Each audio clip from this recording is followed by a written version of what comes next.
नमस्कार मित्रांनो, तुम्हा सर्वांचं माझ्या YouTube चॅनलवर पुन्हा एकदा खूप खूप आणि मनापासून स्वागत आहे।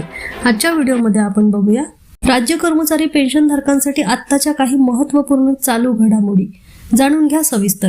व्हिडिओला सुरुवात करण्या अगोदर तुम्हाला एक विनंती, चॅनलवर पहिल्यांदाच भेट देत असाल तर चॅनलला सबस्क्राइब करा आणि व्हिडिओला एक लाईक करायला विसरू नका। चला तर मग सुरू करूया आजच्या व्हिडिओला।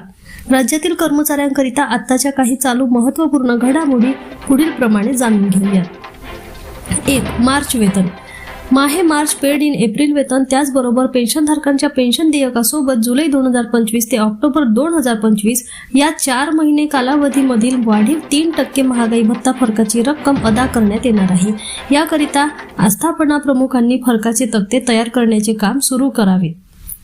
2. वेतन त्रुटी निवारण समिती। राज्य सरकारकडून स्थापन करण्यात आलेली वेतन त्रुटी निवारण समितीमध्ये बऱ्याच पदांना न्याय मिळाला नसल्याने कर्मचाऱ्यांकडून संप आंदोलने केली जात आहेत। यामध्ये लिपिक, शिक्षकेतर कर्मचारी यांचा समावेश आहे। 3. NPS धारक कर्मचारी।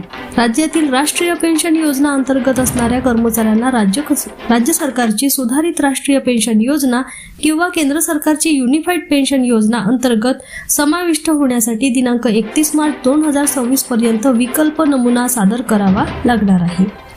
4. जानेवारी 2026 महागाई भत्ता वाढ।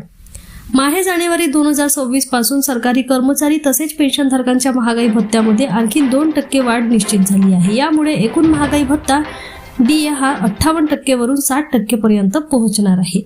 पुन्हा भेटू एका नवीन अपडेटसह। धन्यवाद।